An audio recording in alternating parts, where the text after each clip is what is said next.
Apakah seorang istri tidak boleh menjahati suami dan menyakiti hati suami? Apakah itu termasuk dosa besar atau dosa kecil? Terima kasih. Tentu ya, istri yang melawan suami atau membangkang terhadap suami adalah dosa besar, kabirah min kabairudz dzunub, yang sudah disepakati ya. Di dalam Islam, istri durhaka disebut nusyuz ya, nusyuz. Wanita nusyuz kepada suaminya artinya membangkang dan bersikap buruk. Para ulama Malikiyah, Syafi'iyah dan Hanabilah memberikan definisi bahwa nusyuz adalah keluarnya istri dari ketaatan yang wajib kepada suami, yakni si istri tidak menjalankan kewajiban taat kepada sang suami. Nah, perlu disadari bahwa para ulama menyatakan bahwa nusyuz termasuk perbuatan dosa karena istri menyelisihi kewajibannya untuk menaati suami, padahal kedudukan suami bagi istri itu begitu agung ya, begitu penting, begitu tinggi. Banyak keterangan dari Nabi SAW tentang hak suami begitu tinggi kepada istrinya atau atas istrinya, sebagaimana hadis berikut ya.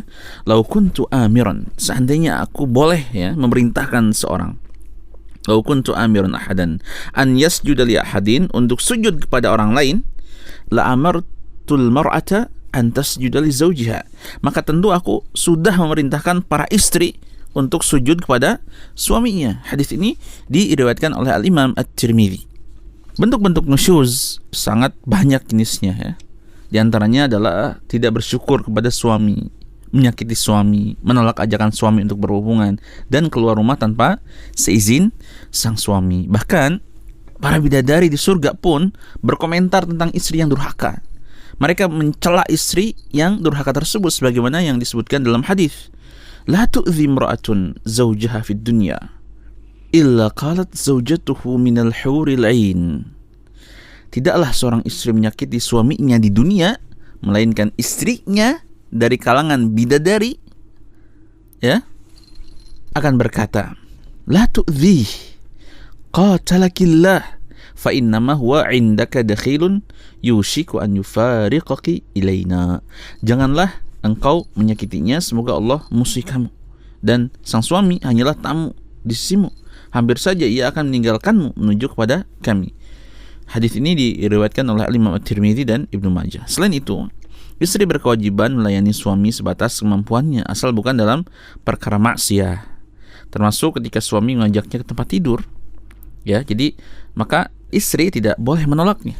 Rasulullah SAW bersabda, "Idza da'a ar-rajulu imra'atahu ila firashihi fa'abat, fabata ghadbana 'alaiha, la'anatha al-malaikatu hatta tusbih." Jika seorang suami memanggil istrinya ke tempat tidurnya, namun sang istri nih enggan, tidak mau datang, lalu suami bermalam dalam keadaan marah kepadanya, malaikat melaknat istri itu sampai masuk waktu fajar atau subuh. Hadis ini diriwayatkan oleh Imam Al-Bukhari dan Muslim. Sebaliknya, istri yang taat diberi kabar gembira dengan surga. Rasulullah SAW bersabda, "Idza shallatil mar'atu khamsaha wa shamat syahraha wa hassanat farjaha wa ata'at ba'laha, dakhalat min ayyi abwabil jannati sya'at." Jika seorang wanita melaksanakan sholat 5 waktu, melaksanakan saum di bulan Ramadan, menjaga farj atau kemaluannya dan menaati sang suami, maka ia akan dimasukkan dalam surga dari pintu mana saja dia kehendaki. Hadis ini diriwayatkan oleh Al-Imam Ibnu Hibban. Allahu a'lam.